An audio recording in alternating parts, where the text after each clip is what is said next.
For years, people said the same thing about Nicole Kidman and Keith Urban. They're the one Hollywood couple that actually works. They were the exception. The warm, smiling correction to every cynical joke about celebrity marriages. The red carpet handholding, the anniversary posts, the onstage shoutouts, the carefully worded interviews about a communication and a respect. They looked bulletproof. Which is exactly why, when the truth finally slipped out, it sent a shockwave through Hollywood that took months to quiet down. At 58, in an interview that was meant to be about a legacy, aging, and the next chapter, Nicole Kidman quietly admitted that there had been a year, one very specific year, when she and Keith had not been a couple at all. Not really. They had lived in the same house. They had smiled for the same cameras. They had thanked each other in the same speeches. But behind the scenes, they had been legally separated. No one knew. Not their friends. Not their co-stars. Not even most of their own family. And the most explosive part of the confession wasn't that they had separated. It was why. The interviewer hadn't expected anything like this. The segment had been pitched as a reflective piece, gentle, warm, looking back. A safe conversation with an established icon who had nothing left to prove. The studio was small, intimate. No audience, just cameras and a subdued crew who'd worked on 100 similar conversations. The coffee on the side table was already cooling.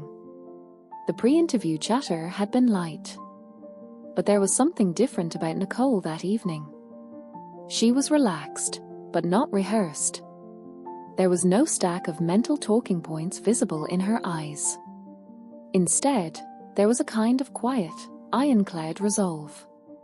Like someone who'd finally decided that if she was going to keep talking about a truthier and the authenticity on screen, she might as well test it in her own life. They talked first about film. About risk. About the parts she took now that she wouldn't have taken at 30. She was funny, sharp, self-deprecating. It was the version of Nicole everyone knew, luminous, controlled, open just enough. Then the interviewer shifted, as they always did, to her personal life. You and Keith, he said, you've become this symbol, in a way. People look at your marriage and see stability. They see hope. They see a kind of partnership that seems rare, especially in this industry. She smiled politely. That's kind, she said. You've spoken about hard times before, he added carefully. About supporting each other through addiction, through career shifts, through family challenges. But, was there ever a moment when you thought it wouldn't work? I mean, really thought it? He expected a charming answer. We're not perfect anecdote wrapped in a reassuring bow. Instead, Nicole went very still. She didn't blink. She didn't fidget. She simply stopped. Yes, she said. The word was flat, unembellished. It didn't sound theoretical. It sounded like a memory. The interviewer's eyebrows lifted, just slightly. Yes, he repeated. Yes, she said again. There was a moment when I thought it was over. Not in an argument, not in a dramatic scene. On paper. On paper, he echoed. She nodded. There was a year, she said, when we were separated. Legally. Quietly. And nobody knew. The silence that followed felt like a physical thing. You mean? The interviewer started, then stopped, unsure how blunt he was allowed to be. I mean, Nicole said calmly, we had lawyers. Drafted documents. Signed them. We put everything we owned into lists and columns. We agreed who would keep what. We agreed how we would present it publicly when the time came. Her eyes didn't flinch. We had a date set for filing. The interviewer swallowed. What stopped you? He asked. She let out a long breath. A scandal, she said. But not the kind people usually imagine. He waited. The scandal, she added softly, it wasn't that we nearly divorced. The scandal was the reason we got to that point. And what we hid to make sure nobody ever found out. She turned her head slightly, staring past the camera as if watching the past play out on a wall no one else could see. It started with a lie, she said. A small one. Almost stupid. The kind of lie you tell yourself doesn't matter. The kind you think you can manage. Years before, at the height of a particularly busy period in both their careers, their lives had become a patchwork of airports, production schedules, hotel rooms, and compressed family time. They were always coming or going, never quite landing. It was the year everything overlapped. She had taken on a demanding role, emotionally brutal, shot on location, far from home. He was in the middle of a world tour, adding dates, pushing harder, riding the momentum. They told themselves they were fine because they spoke often. Because they were good at making the in-between moments count. Because they were, objectively, two adults doing what they loved. But little by little, their lives split into two parallel tracks. You don't notice the moment when you stop talking, Nicole said in the interview. Not really. It's not like a door slamming. It's more like a slow closing. A degree here, a degree there, until eventually you realize there's only a crack left. There were missed calls. Unanswered texts. Sentences left on a scene. There were small resentments. She wanted him to be the one to say no to something. He wanted her to be the one to reschedule. Both of them kept pushing, trying to prove to themselves they could handle it all. And then came the festival. A prestigious film festival in Europe had invited her to receive a Lifetime Achievement honor. It was one of those glimmering, flattering invitations that told you, in coded industry language, that you were officially a cinema royalty. The studio wanted her there. Her agent said it was important. The director agreed. The whole event was shaping up to be a victory lap. She called Keith. They want me in Venice, she said. 3 days. Red carpet, ceremony, press. That's amazing, he said. Baby, that's huge. I know, she replied. But it's during your Australia leg. I'd missed the last show in Sydney. He went quiet for a moment. It's fine, he said finally. You should do it. You're sure? She pressed.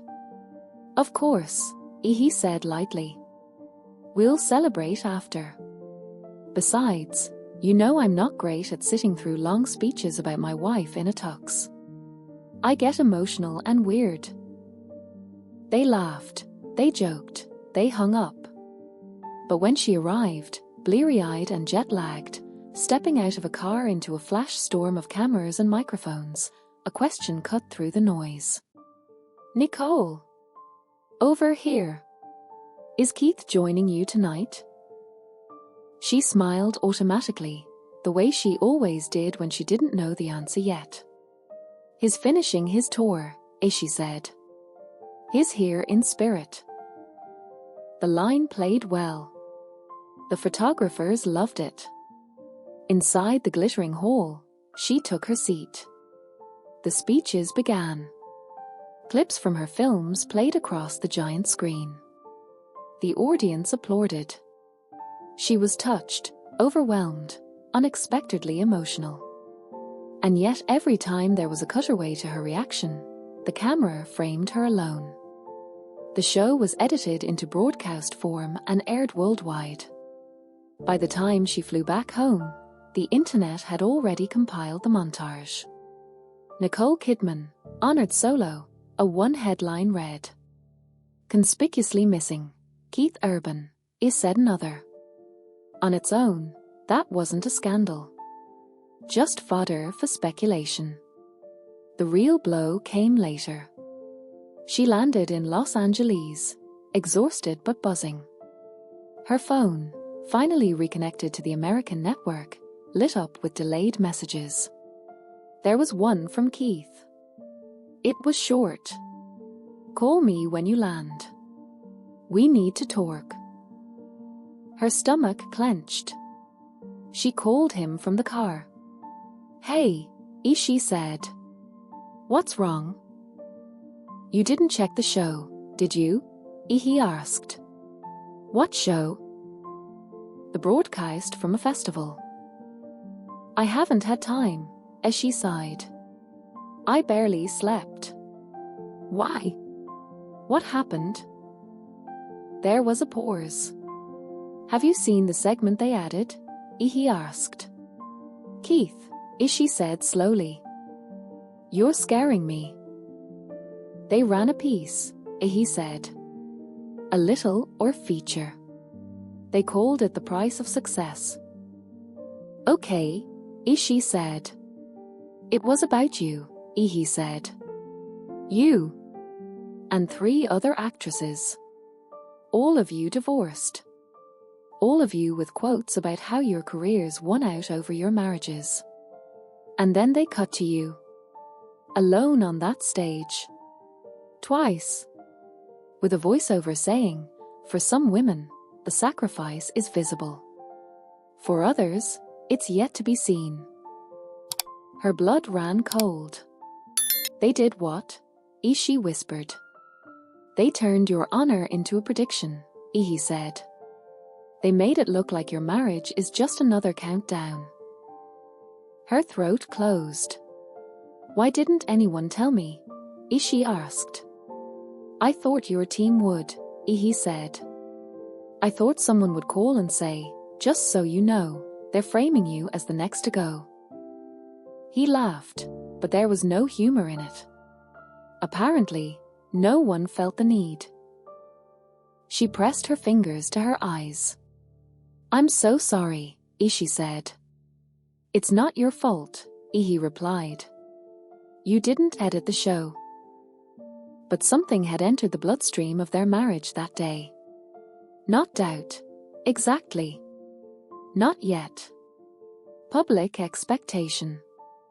The idea that everyone was now watching them not as a couple to root for, but as an experiment to see how long they could defy the pattern. For the first time, the world wasn't betting on them. It was waiting for them to fail. You think you're immune to that, and Nicole said in the interview. You think you're above it. But you're not. You hear it. You feel it in the questions. In the way people say, how do you manage it? Like you're walking a tightrope over open flame. The next few months were quieter on the surface, but louder underneath. Every time she took a script that filmed abroad, someone would jokingly say, "EO, divorce arc loading." Every time he extended a tour, someone would wink and say, "Are you sure you want to test that strong marriage brand?" They laughed. They rolled their eyes. But privately, the seed had been planted. Then came the photo.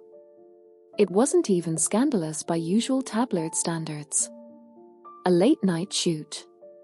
A co-star. They were wrapped in coats between takes, sitting close on a staircase to stay warm. Someone caught it from across the street, Nicole leaning in to hear him better, his hand resting on her knee as he made some quiet, earnest point. No one would have thought twice about it, if not for the caption. Is this just method acting? The outlet posted. Or is Nicole Kidman proving the Venice prophecy right? She saw it first. Her publicist forwarded it with a terse, "We're killing this, don't worry." She stared at the image for a long time before replying. "It's nothing," as she typed back. "He's my co-star. We were cold. Please don't make it a story." "It already is," came the reply. "We're containing it." She didn't want to show Keith. Not because she had anything to hide, but because she knew how it would land, layered on top of the festival commentary, layered on top of all the sacrifice and narratives. He saw it anyway. "Nice knee," he said one evening, tossing his phone lightly onto the counter.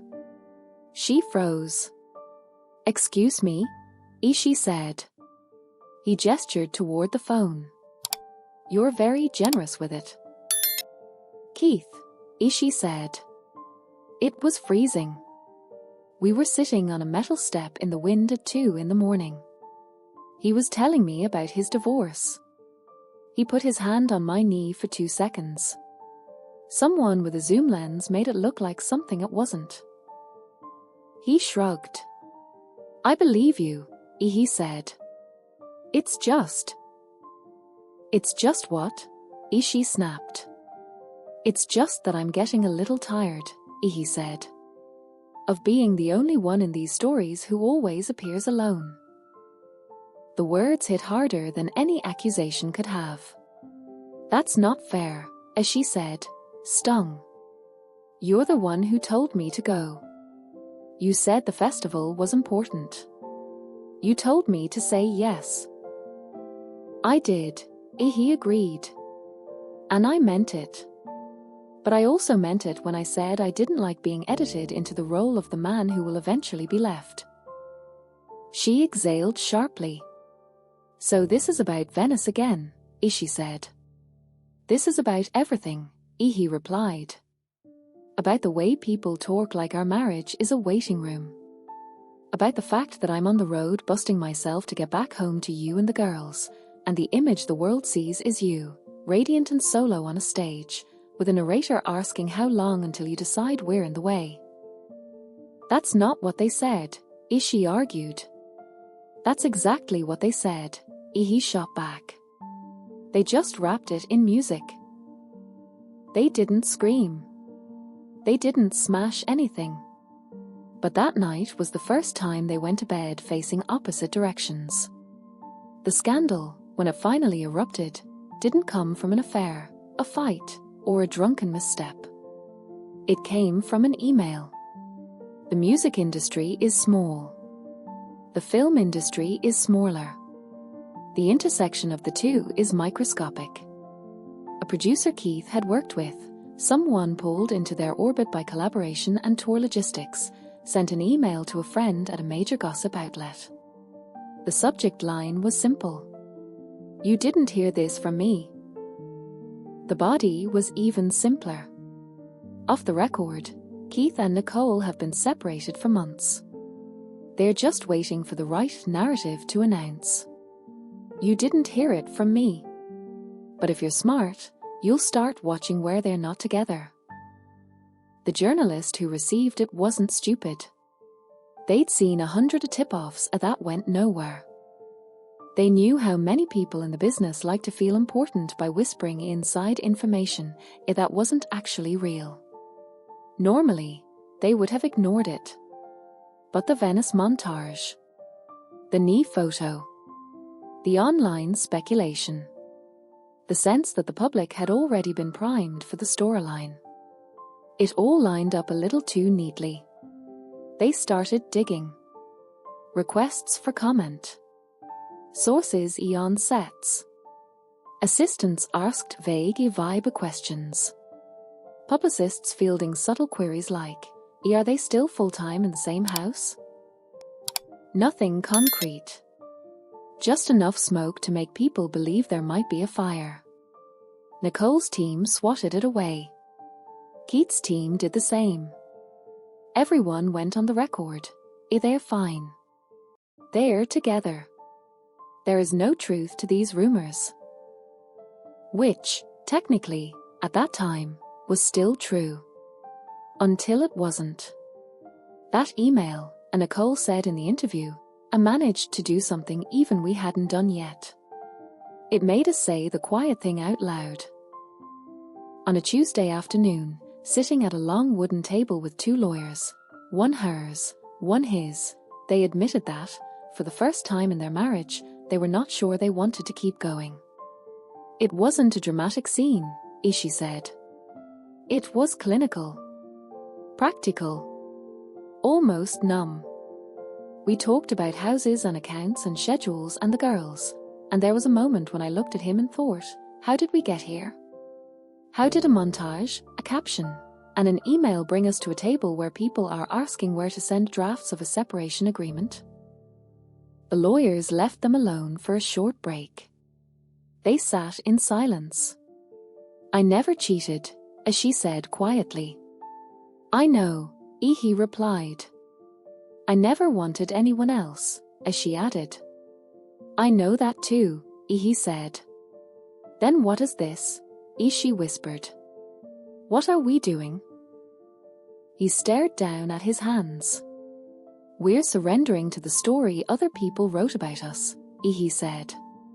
We're letting them be right. The confession neither of them wanted to voice was simple. They were tired.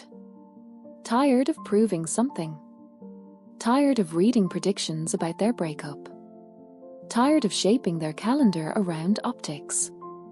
Tired of talking about ES as if it were a PR product. And in that exhaustion, somewhere along the way, they had stopped being married in any meaningful sense outside of logistics and appearances. We were business partners in a brand called our marriage, as she said in the interview. But we weren't looking at each other anymore.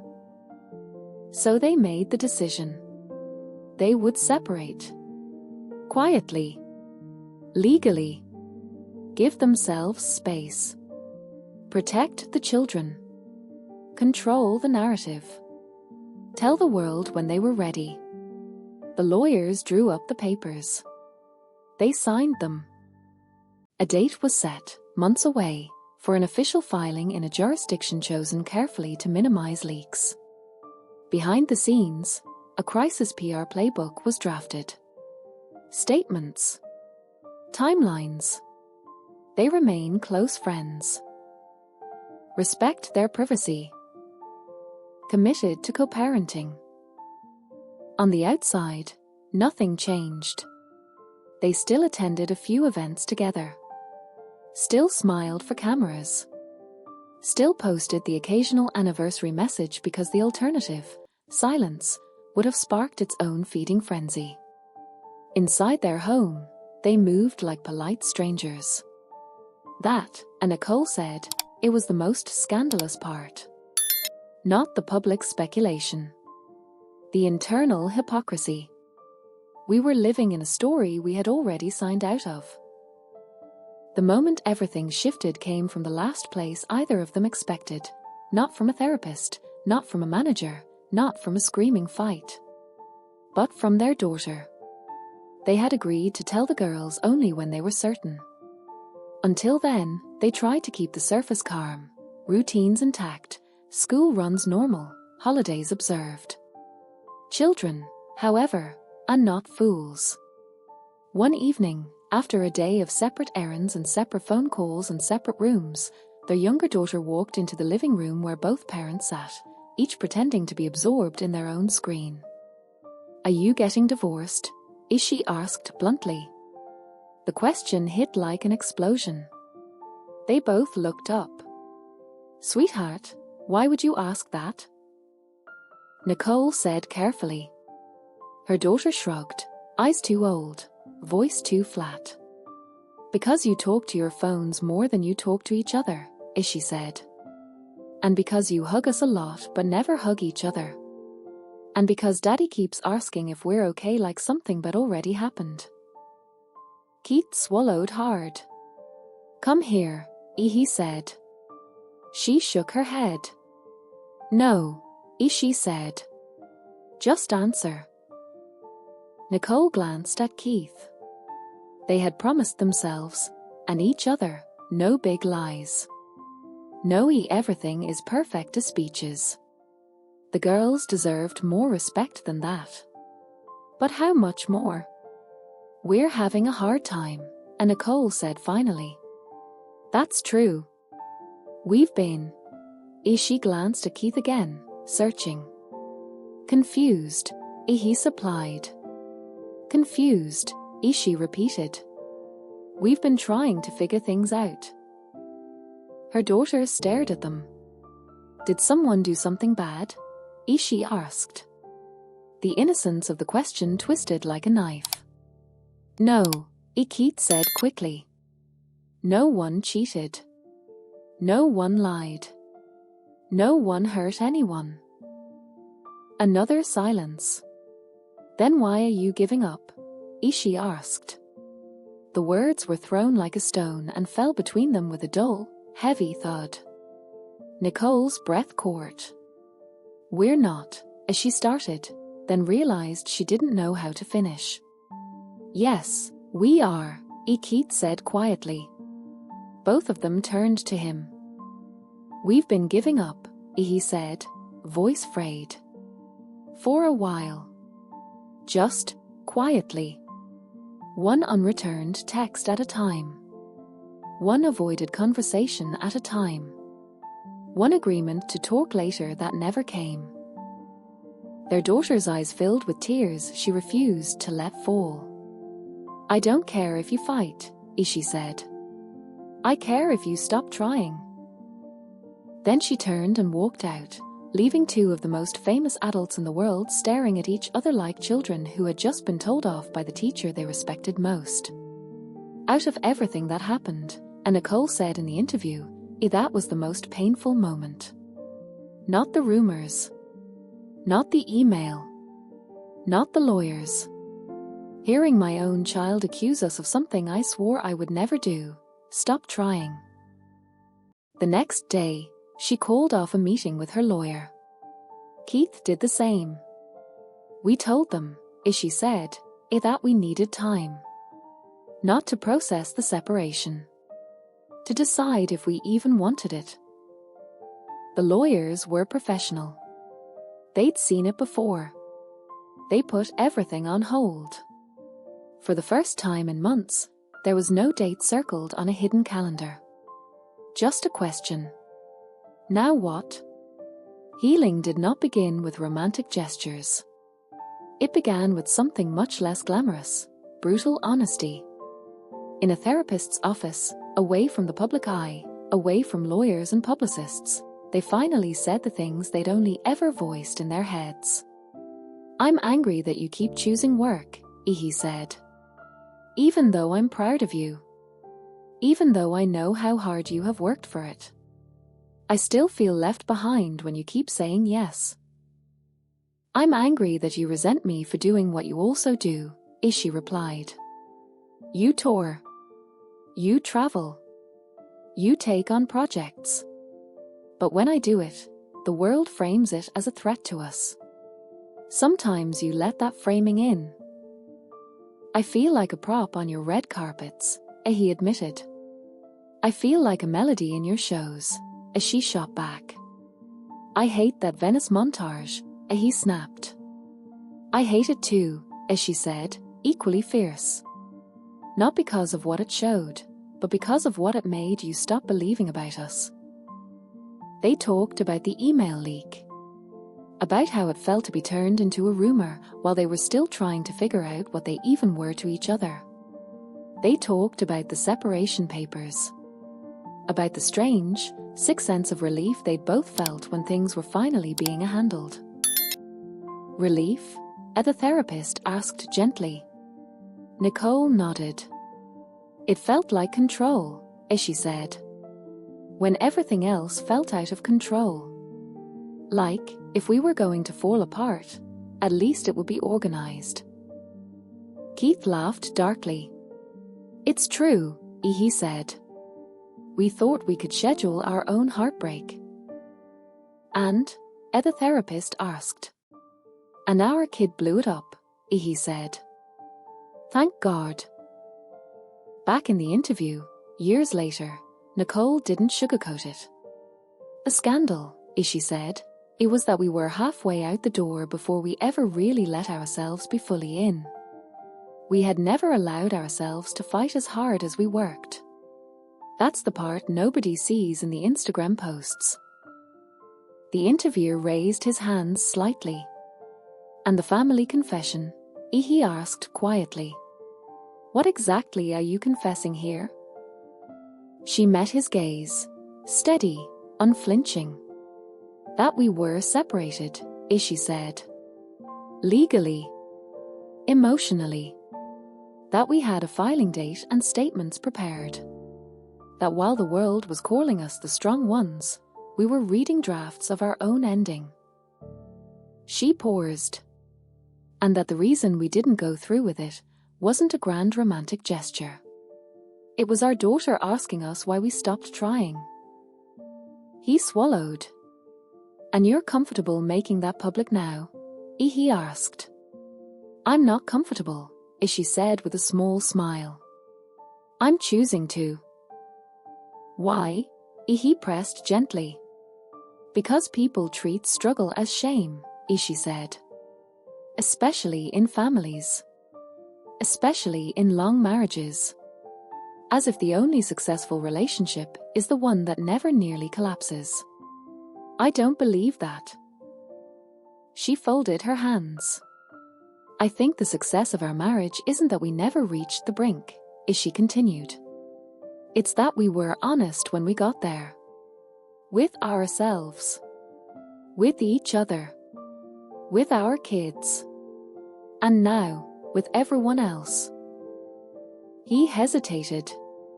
Does Keith know you're saying this? He asked. Of course, as she said, amused. We talked about it. A lot. He told me, if you're going to tell it all. Don't pretend we were perfect and just magically stayed that way.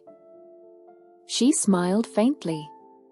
Then he said, but also tell them I still have the separation papers in a drawer, because I like to look at them and remember what we nearly threw away.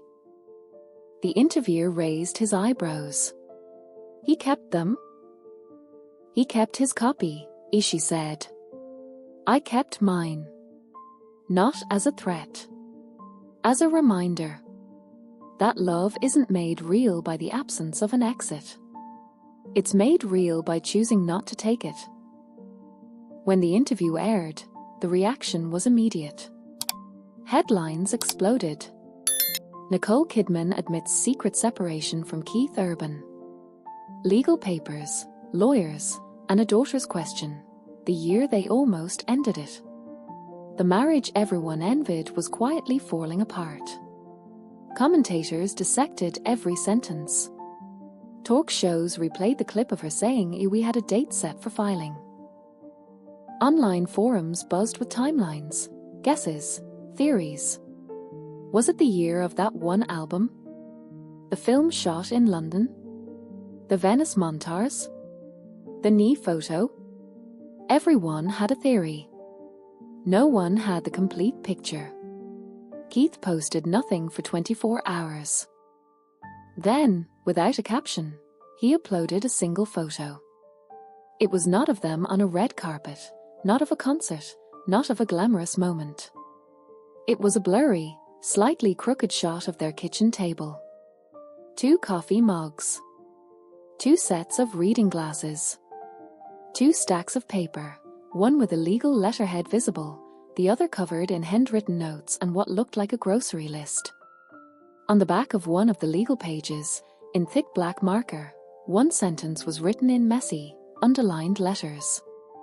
Are we really done trying? He didn't explain. He didn't tag anyone. Within minutes, the comments filled with one word written again and again. Goosebumps. Goosebumps. Nicole, watching from a hotel room on the other side of the world, smiled. She sent him a text. You always did know how to write a chorus out of a train wreck, as she wrote. He replied a minute later. And you always did know how to turn our worst year into something that might help someone else, he wrote back. We're even. In the studio, as the interview wrapped, the interviewer asked one last question. If you could go back, he said, to the day you signed those separation papers, what would you tell yourself? Nicole thought for a moment. I'd tell her, she said, that the marriage isn't over just because you're tired.